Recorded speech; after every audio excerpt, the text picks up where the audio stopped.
Hello friends, welcome to only PSC academy. अब हमको मध्य प्रदेश में क्या पढ़ना है, मध्यकालीन इतिहास। अभी तक हमने प्राचीन इतिहास संबंधित जो भी राजवंश थे और सब कुछ हमने देख लिया है इसमें, जिसमें हम पाषाण काल से स्टार्ट करे थे, प्रागैतिहासिक काल से, जिसमें पाषाण काल देखा। फिर उसके बाद हमने वैदिक संस्कृति के बारे में जाना, क्योंकि सिंधु घाटी सभ्यता के बारे में मध्य प्रदेश से कोई साक्ष्य नहीं मिलते हैं, तो हमने वो नहीं पढ़ा था। उसके बाद फिर हमने महाजनपद कालीन मध्य प्रदेश, मौर्य साम्राज्य के समय, गुप्त साम्राज्य के समय, और फिर उसके बाद जो गुप्तोत्तर काल हुआ, फिर छोटे छोटे जो भी साम्राज्य थे मध्य प्रदेश से संबंधित, वह हमने सब पूरी क्लासेस हमने कवर कर ली हैं। पिछली वीडियो अगर आपने नहीं देखे हैं तो पिछली क्लासेस आप देख लीजिएगा, वहाँ पर आपको सब मिल जाएगा। और नोट्स हैं तो वह है आपको टेलीग्राम चैनल पर मैं प्रोवाइड करा ही रही हूँ PDF। तो टेलीग्राम चैनल से आप नोट्स प्राप्त कीजिएगा, और उसकी लिंक मैं आपको इसकी डिस्क्रिप्शन में दे दूँगी। तो आज हमको पढ़ना है मध्यकालीन इतिहास। क्या पढ़ना है? मध्यकालीन इतिहास। तो चलिए देखते हैं। मध्यकालीन इतिहास में हम देखेंगे जो सल्तनत काल में मध्य प्रदेश का इतिहास, सल्तनत के अधीन।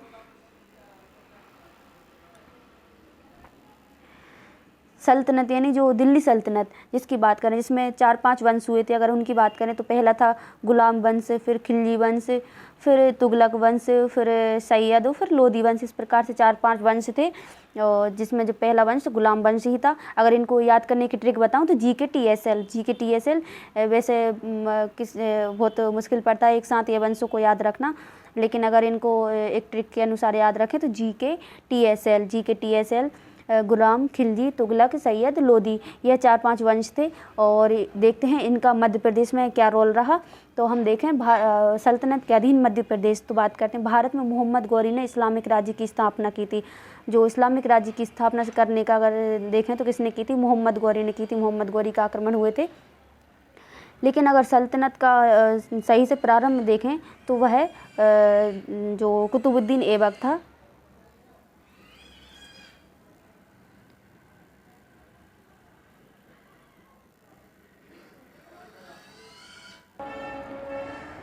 तो मोहम्मद गौरी को इस्लामिक राज्य की स्थापना का श्रेय जाता है। लेकिन अगर सही से देखें प्रारंभ किसने किया तो वह किया था ऐबक ने। ऐबक का पूरा नाम क्या है? कुतुबुद्दीन ऐबक, जिसने दास वंश के रूप में, यानी जो जिसकी बात अभी मैंने की थी गुलाम वंश से, उसकी स्थापना इसी ने की थी, कुतुबुद्दीन ऐबक ने। तो ऐबक ने जो कि कब से कब तक की इसने राज्य, तो इसने किया था 1206 से 1210 तक। और इसने ऐबक ने ही पहले गौरी के भारतीय प्रतिनिधि के रूप में और बाद में सल्तनत के पहले शासक के रूप में भारतीय राज्यों को जीता था। जब यह भारत आया तो यह किसका गुलाम था? यह मोहम्मद गौरी का गुलाम था। लेकिन फिर मोहम्मद गौरी चला गया तो इसको राज्य सौंप के तब से फिर इसने भारतीय राज्य शासक के रूप में शासन किया। फिर देखा मध्य प्रदेश में भी गौरी ने और ऐबक ने हमले किए थे, दोनों ने साथ मिलकर फिर हमले किए मध्य प्रदेश में। फिर देखें गौरी ने ग्वालियर के जो लोहंग देव, इसका अन्य नाम था, संरक्षण को हराया था। और ऐबक ने अंतिम चंदेल राजा थे परिमल देव, उनको हराकर कालिंजर जीत लिया था। किसने? कुतुबुद्दीन ऐबक ने। चंदेल राजा अंतिम कौन था? परिमल, और उसको हराकर इसने 1202 ईस्वी में कालिंजर को जीता। और फिर इल्तुतमिश की बात करें तो इल्तुतमिश ने, अगला शासक जो बनता है इल्तुतमिश, इसने 1210 से 1236 तक रहा यह है। और इसने मांडू, ग्वालियर और मालवा की विजय की तथा उज्जैन में महाकालेश्वर मंदिर को लूटा था। इसने उज्जैन में जो महाकालेश्वर मंदिर में बहुत ज़्यादा लूटपाट की थी, तो ये किसने की थी? इल्तुतमिश ने ही।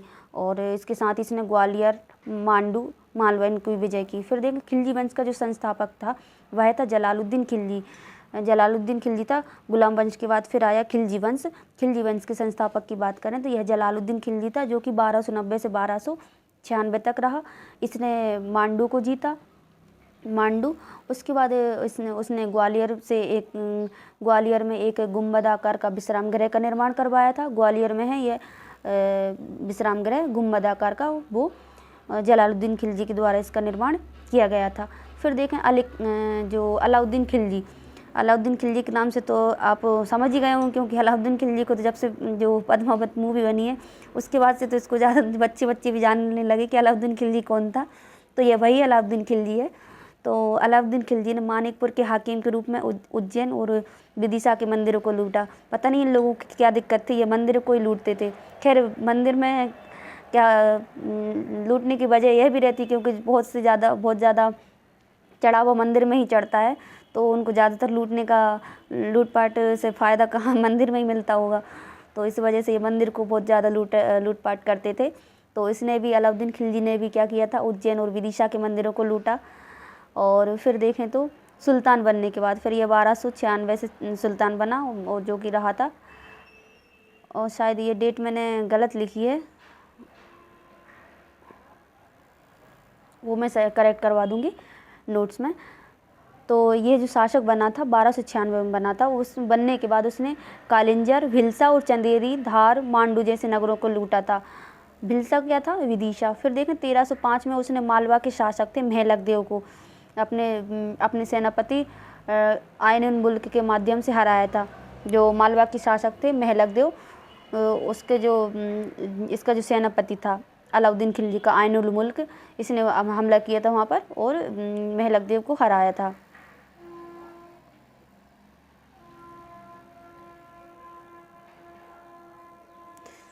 फिर देखें,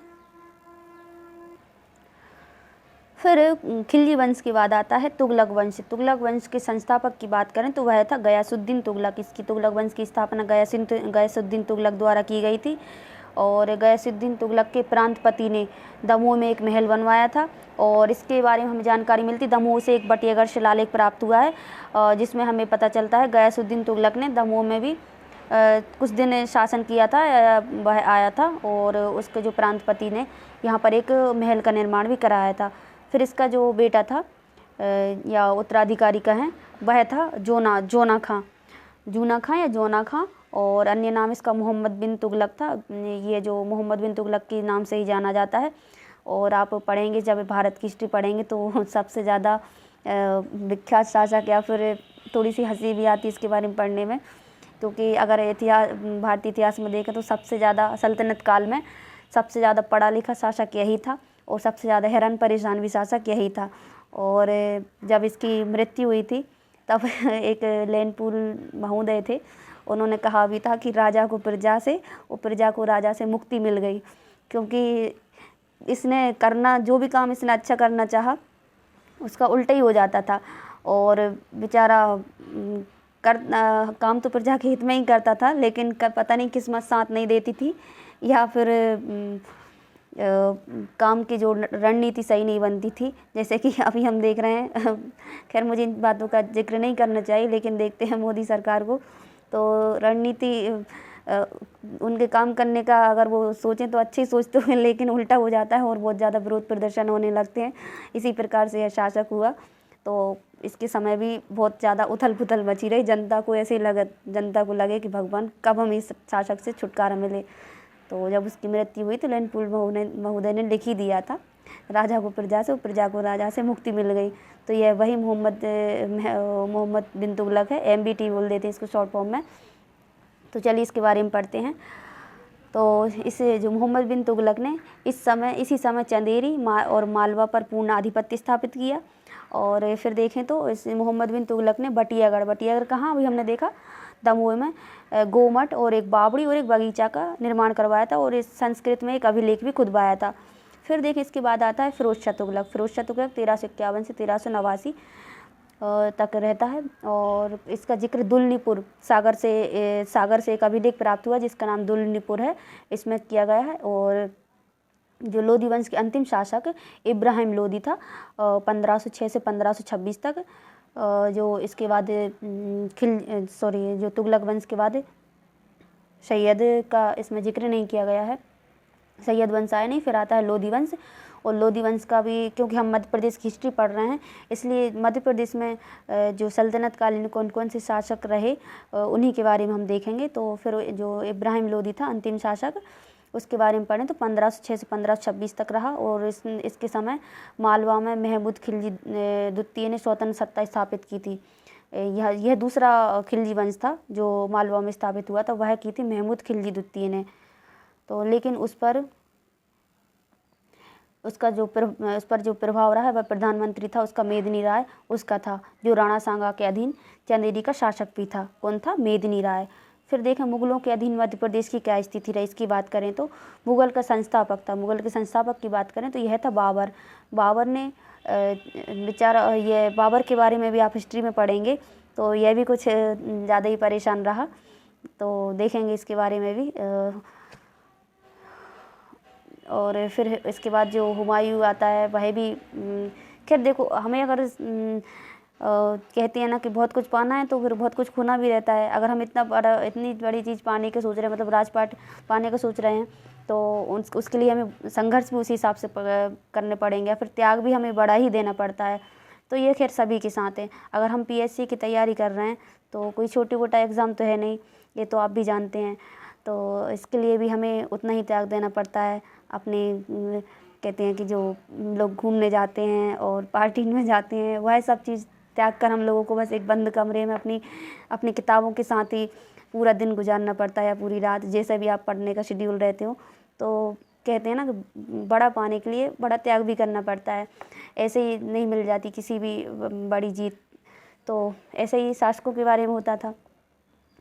तो हम पढ़ रहे थे, जो संस्थापक था बाबर ने चंदेरी के राजा मेदिनी राय को 1528 ईस्वी में हराकर उसकी पुत्रियों का विवाह किससे करा दिया? हुमायूं और कामरान। हुमायूं बाबर का ही पुत्र था, तो हुमायूं और कामरान से उसका विवाह करा दिया था मेदिनी राय को हराकर। फिर कालिंजर का जो दुर्ग मुगलों के आधिपत्य में आ गया, जो कालिंजर का किला था वह उस पर मुगलों का अधिकार हो गया। इसके पूर्व राणा सांगा को खानवा युद्ध हुआ था 1527 में। बाबर और राणा सांगा के बीच खानवा का युद्ध हुआ 1527 में। उसमें परास्त कर उसने मालवा पर भी नियंत्रण कर लिया था। फिर देखते हैं इसके बाद आता है शेरशाह सूरी। शेरशाह सूरी ने इसके जो हुमायूं से 2 बार पराजित होते हैं, 1-2 बार। तो देखें शेरशाह सूरी 1540 से 45 में 1540 से 45 तक रहे। और शेरशाह सूरी ने भी बहुत अच्छे काम किए थे। जो जीटी रोड या grand trunk road Sher Shah Suri द्वारा बनवाया गया था। और उसने जो एक, जैसे कि देखें तो एक मुद्रा शुरुआत की थी, रुपया, जिसके भारत में आज भी रुपया चलन में है, जो भारत का रुपया है, तो इनसे संबंधित ही है। तो बहुत अच्छे काम भी किए गए शेरशाह सूरी के द्वारा। वह भी आप भारत की हिस्ट्री पढ़ेंगे तब देखेंगे। बस मैं यहाँ पर थोड़ी सी आपको हिंट देती जा रही हूँ। तो देखते हैं शेरशाह सूरी के बारे में। इसने हुमायूं को परास्त कर सूरवंश की स्थापना की थी। शेरशाह सूरी ने सूरवंश की स्थापना की थी हुमायूं को पराजित करके। तथा मध्य प्रदेश में मालवा और रायसेन ग्वालियर को अपने अधीन कर लिया था। किसके इस पर राज कर लिया था इसने? मालवा, रायसेन, ग्वालियर, इन पर अधिकार कर लिया था। और रायसेन में राजा था पूरनमल को इसने धोखे से हराया था। और यह एक प्रकार से कहा जाता है शेरशाह सूरी पर एक कलंक के रूप में माना जाता है। और जो रायसेन का किला है वह पूरनमल के द्वारा ही बनवाया गया था, पूरनमल का ही किला था। तो फिर ये था। फिर कालिंजर दुर्ग के घेरे समय, यह कालिंजर की जब युद्ध हो रहा था तब ये शेरशाह सूरी जीत गया था, लेकिन इसकी बेचारी की किस्मत ही ख़राब थी। इसने जो आग का गोला, जो तोप वगैरह चलाते थे, उस गोले को छोड़ा या वह दीवार से टकराकर इसी पर आकर लग गया। और जीत तो यही गया था, लेकिन जीत के बावजूद भी यह नहीं बच पाया। तो कहते हैं संघर्ष ज़िंदगी भर किया और आखिर में अगर जीत हुई तो वह जीत में भी इतना बड़ा त्याग देना पड़ा कि इंसान ही निकल गया, मतलब मौत ही हो गई उसकी। तो उस समय ये विस्फोट से यह मारा गया था। फिर देखें अकबर आता है। अकबर के बारे में पढ़ते हैं। अकबर का क्या योगदान रहा मध्य प्रदेश में? तो 1555 से 1606 तक इसका इतिहास रहता है। और इसके बारे में देखें तो अकबर के समय शासक मालवा के शासक थे बहादुर शाह थे। इसने उस पर आक्रमण किया था। उसकी राजधानी मांडू में जो रानी रूपमती और बाज बहादुर की एक पुण्य गाथा का स्थल कहा जाता है मांडू, इन्हीं के लिए विख्यात वह है। तो इसने जो बहादुर शाह को परास्त किया था, तो रानी ने क्या कर लिया था, जो रानी रूपमती थी, इन्होंने आत्मदाह कर लिया था। और फिर बहादुर शाह को अकबर ने अपने 9 रत्नों में शामिल कर लिया, स्थान दे दिया, जो अकबर के 9 रत्न थे। फिर अकबर के समय उसकी सबसे महत्वपूर्ण विजय की बात करें तो वह थी गोंडवाना। किसकी विजय है? वह गोंडवाना विजय। और जो वर्तमान मंडला और जबलपुर तक व्याप्त गोंडवाना राज्य की कीर्ति रानी दुर्गावती के समय चरम पर थी। जो रानी दुर्गावती की बात करते हैं मध्य प्रदेश में, तो अवंती बाई दूसरी हैं, मैं बात कर रही हूँ दुर्गावती जी की। तो रानी दुर्गावती की बात करते हैं तो वह गोंड रानी ही थी। और जो अकबर का सेनापति था आसफ खान ने हमला बोला और दुर्गावती यहाँ पर परास्त हो गई थी। और फिर इन्होंने किसी के सामने झुकने से अच्छा है हमारे यहाँ एक बात बहुत ज़्यादा अच्छी है कि किसी दूसरे के सामने झुकने से अच्छा है अपने आप को ही समाप्त कर दो, लेकिन झुकेंगे नहीं। आप चाहे रानी लक्ष्मीबाई जी को देख लीजिए, चाहे आप रानी दुर्गावती जी को देख लीजिए, अवंती बाई को देख लीजिए। हमारे जो देखेंगे भारतीय इतिहास तो बहुत ही गौरवपूर्ण रहा है। उन्होंने किसी के सामने झुकने से ज़्यादा अच्छा, अभी मैंने जैसे अलाउद्दीन खिलजी की बात की थी तो रानी पद्मावती का जिक्र आया, मतलब पद्मावती का जिक्र यहाँ पर नहीं आया, लेकिन हमने जब मूवी भी देखी तो उसमें भी उन्होंने अपना अब उसमें जो भी बताया गया हो, लेकिन उन्होंने भी अपना वो कर लिया था। उसका मुझे एग्जैक्टली नाम याद नहीं आ रहा है। आत्मदाह कर लिया था एक हवन कुंड टाइप से, सभी जितनी भी लेडीज़ थी। तो ये मतलब एक बहुत ज़्यादा इन सब चीज़ों को देखकर एक गौरवान्वित महसूस होता है कि हम उस भारत से हैं जहाँ के लोग भी दूसरे के आत्मसमर्पण करने से ज़्यादा अपने आप को खुद समाप्त करना ज़्यादा सही समझते हैं। तो यहाँ पर भी यही हुआ था, रानी ने भी अकबर की अधीनता स्वीकार करने से ज़्यादा अच्छा समझा खुद को समाप्त कर लेना, तो इन्होंने भी आत्महत्या कर ली। और फिर देखा दुर्गावती की जो समाधि है, इनकी समाधि बरेला में है, और जो गढ़कटंगा है, अगर हम इनकी बात करें इनसे संबंधित, तो जो गढ़कटंगा या गढ़मंडला, इस राज्य की स्थापना यादव राव ने की थी। यादव राव ने खिलजी पतन के समय की थी, जब खिलजी का पतन हुआ था तब इन्होंने गढ़कटंगा में अपने जो गोंडवाना राज्य की स्थापना की थी। और इसका उत्थान संग्राम शाह के अधीन हुआ था। इसका उत्थान कब हुआ? जब संग्राम शाह राजा बना, उसके समय ये अपने चरमोत्कर्ष पर पहुँच गया। और फिर देखें तो इसमें कहा जाता है जो गढ़कटंगा था या गढ़मंडला, इसमें 52 गढ़ों शामिल थे। 52 राज्य 52 गढ़ से मिलकर यह पूरा गढ़कटंगा बना था। और फिर देखें इस समय सोने और चांदी की मुद्राएं चलाई गईं। और फिर संग्राम शाह का ही पुत्र था दलपत शाह। संग्राम शाह का पुत्र दलपत शाह था, जिनका विवाह रानी दुर्गावती से किया गया था, लेकिन इनकी मृत्यु हो जाती है। तो इनका जो अल्पायु पुत्र रहता है रानी दुर्गावती का और दलपत शाह का, तो क्योंकि दलपत शाह की तो मृत्यु हो गई तो अल्पायु पुत्र को फिर राजा बनाना पड़ता है, क्योंकि उस समय नहीं बनाते तो फिर राज्य दूसरे के हाथ में चला जाता है, अंग्रेज़ों के हाथ में, तो ऐसा था। तो इन्होंने अपने अल्पायु पुत्र को राजा बना दिया, लेकिन अब इतना छोटा पुत्र कैसे राज्य करेगा, तो रानी उसकी अंगरक्षिका बन गई। उसी समय फिर अकबर का आक्रमण हो जाता है। तो जो रानी रहती हैं वह आत्मदाह करना सही समझ लेती हैं। तो ये है रानी से संबंधित बातें। और जो उनका पुत्र था अकबर का बोल रही हूँ, रानी दुर्गावती का और दलपत शाह का, उसका नाम वीर नारायण था। फिर अकबर ने विजय तो प्राप्त कर ली थी, लेकिन उसने वह राज्य शासन नहीं किया वहाँ पर। गोंड वंश के ही चंद्रशाह को अपनी अधीनता में सौंप दिया था वह राज्य, चंद्रशाह को।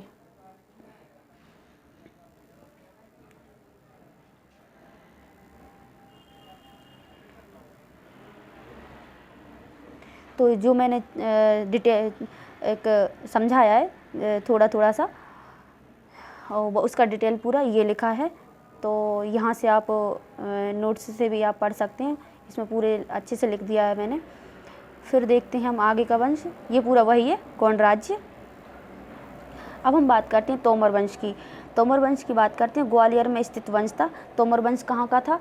ग्वालियर का वंश है। और इसकी स्थापना की बात करें तो इसकी स्थापना वीर सिंह देव ने की थी। तोमर वंश की स्थापना वीर सिंह देव ने की थी। इस राजवंश को प्रसिद्धि राजा मान सिंह द्वारा दिलाई गई थी। तो जो प्रसिद्धि की बात करें तो राजा मान सिंह तोमर थे, उनके समय तोमर वंश बहुत ज़्यादा ऊंचाइयों पर पहुंचा। और यहीं पर मान सिंह द्वारा मान मंदिर का निर्माण कराया गया। राजा मान सिंह के प्रेम संबंध गुजरी रानी से थे। किससे थे? गुजरी रानी, जिनको इनकी सुंदरता या उनके नैन अच्छे होने के नाते इनको मृगनयनी भी कहा जाता था। इनकी खूबसूरती के कारण ये मैंने लिखा है। और इन्हें रहने के लिए एक गुजरी महल का भी निर्माण कराया गया। तो वह किसके द्वारा कराया गया? मान सिंह के द्वारा ही। फिर राजा मान सिंह का संगीत के प्रति बेहद अनूठा प्रेम था। मतलब ये संगीत को बहुत ही ज़्यादा मानते थे, संगीत पे ही लीन रहते थे। तो इस कारण इनको संगीत और मान सिंह दोनों एक दूसरे के पर्याय माने जाते हैं। मान सिंह के द्वारा एक ग्रंथ भी लिखा गया है, उसका नाम था मान कौतूहल। उस ग्रंथ का नाम है मान कौतूहल। तो ये था तोमर वंश। फिर देखें बघेल वंश के बारे में बात करें तो इस क्षेत्र को बघेलखंड के नाम से जानते हैं। जो बघेल वंश जहाँ पर था वह बघेलखंड क्षेत्र में था, जो मध्य प्रदेश के दक्षिण पूर्व में स्थित है। और इस वंश के प्रसिद्ध शासक थे विसल देव। शासक की बात करें तो विसल देव और विमल देव थे। इनके द्वारा इस क्षेत्र में साम्राज्य विस्तार किया गया। और बघेल शासक मूल रूप से गुजरात के शासक थे। कहाँ से? मूल रूप से यह गुजरात का वंश था, लेकिन इनकी एक शाखा यहाँ बघेलखंड में भी आ गई थी। और अलाउद्दीन खिलजी के द्वारा जब गुजरात पर आक्रमण किया गया था तो वहाँ से बचे हुए बघेल भागकर बघेलखंड क्षेत्र में आ गए तथा इन्होंने यहाँ पर 13वीं सदी में स्वतंत्र साम्राज्य स्थापित कर लिया था। मूल रूप से देखा जाए तो यह बघेल वंश था, वह गुजरात का वंश था, लेकिन जब वहाँ पर अलाउद्दीन खिलजी का कुछ पहले वहाँ के जो लोग थे वह यहाँ पर आ गए और स्थापना कर दी बघेलखंड में बघेल वंश की। लेकिन जब उसका अलाउद्दीन खिलजी का आक्रमण हुआ तो जो बचे खुचे भी लोग वहाँ से भाग के यहीं पर फिर उन्होंने स्वतंत्र राज्य की स्थापना कर दी थी। फिर देखें फारूकी वंश के बारे में बात करते हैं। तो प्राचीन काल में जहाँ निमाड़ क्षेत्र, कौन कौन से निमाड़ क्षेत्र के अंतर्गत आता है? खंडवा, खरगोन, बुरहानपुर निमाड़ क्षेत्र है, वहीं फारूकी वंश था। तो अहीर राजा अस्सा का शासन था। अहीर राजा था अस्सा, उसका शासन था निमाड़ क्षेत्र में। यहीं पर एक मलिक राजा द्वारा फारूकी वंश की स्थापना की थी। फारूकी वंश की अगर संस्थापक की बात करें तो वह है मलिक रजा। फिर देखें तो मलिक राजा द्वारा जो अहीर शासक था, अहीर कौन सा था? जो अस्सा नामक शासन था। तो पहला अहीर वंश था, फिर उस जो फारूकी वंश का संस्थापक था मलिक राजा, उसने अहीर शासक का अंत कर दिया और इस क्षेत्र में फिर इस वंश की फारूकी वंश की स्थापना कर दी। इस क्षेत्र को खानदेश के नाम से भी जाना जाता है, और इस क्षेत्र को मलिक राजा का पुत्र था मलिक नासिर। इसका पुत्र का नाम था मलिक नासिर, जिसने जैनाबाद के नाम से बुरहानपुर की स्थापना की। जो वर्तमान बुरहानपुर है उसका पहले नाम जैनाबाद था, जिसकी स्थापना मलिक नासिर ने की थी। अकबर के द्वारा जब इस क्षेत्र पर अधिकार किया गया, अकबर ने जब इस क्षेत्र पर अधिकार किया तो मुगलों में शामिल किया तथा इस वंश को मुगलों में शामिल किया गया। और इस क्षेत्र की राजधानी असीरगढ़ थी। पहले इसकी राजधानी असीरगढ़ थी। इस विजय के उपरांत जब इसने यह विजय प्राप्त की तो अकबर ने बादशाह की उपाधि धारण की। और अकबर द्वारा इस क्षेत्र को रिश्वत देकर प्राप्त किया गया, क्योंकि यह इसको जीतना आसान नहीं लग रहा था, तो इसने वहाँ पर फूट डाली और वहाँ के कुछ लोगों को रिश्वत दी, मतलब हम वर्तमान में तो रिश्वत ही बोलते हैं। उन लोगों को लालच दिया और वहाँ के जो कुछ लोग थे अपने ग्रुप में शामिल किए और इस प्रकार से इसने यह वंश पर जीत हासिल की, निमाड़ वंश पर। और फिर इसने जीत हासिल करने के बाद अपनी जो उपाधि थी बादशाह वह धारण की, क्योंकि इसमें जो प्रत्यक्ष विजय संभव नहीं थी। फिर देखें तो अकबर द्वारा खानदेश से इस क्षेत्र का नाम दानदेश रखा गया। खानदेश से इसका नाम कर दिया गया दानदेश, क्योंकि यहाँ का प्रमुख शहजादे दानियाल को बनाया गया। अब दानदेश क्यों कहा गया है? आपका ध्यान वहाँ गया होगा कि बहुत सारे दान दिए गए होंगे, इस प्रकार से दानदेश कर दिया गया। तो इसका जो शहजादा था या बेटा था दानियाल, उसी के नाम पर इसका नाम दान्य देश कर दिया गया। इसी के नाम पर दानदेश बना है। फिर इन छोटे छोटे क्षेत्रों को आगे चलकर अंग्रेज़ों के समय रियासतों का नाम से जाना जाने लगा। तो यह छोटे छोटे क्षेत्र आगे चल के रियासत बन गए थे, जो कि हम आगे पढ़ेंगे। तथा अलग अलग क्षेत्रों में अलग अलग रियासत मिलने लगी जब मुगल काल समाप्त हो रहा था। इन रियासतों से अंग्रेज़ों का संघर्ष होने लगा। जब यह छोटे छोटे क्षेत्र रियासत बन गए, फिर रियासत के रूप में फिर ये शासन करने लगे और फिर इनका अंग्रेज़ों से संघर्ष शुरू हो जाता है और इस प्रकार हो जाता है आधुनिक भारत की शुरुआत। आधुनिक काल में जो आधुनिक इतिहास की शुरुआत हो जाती है।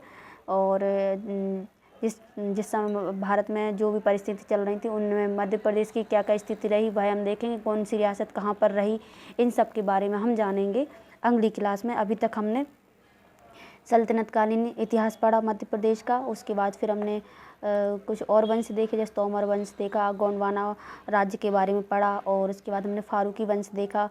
तो पढ़ते जाइए आप भी, और अच्छे से पढ़ते तो हिस्ट्री बहुत ज़्यादा इंटरेस्टिंग है। और खैर मैं सभी सब्जेक्ट को ऐसे ही पढ़ाऊँगी ताकि आपको हर सब्जेक्ट इंटरेस्टिंग ही लगे।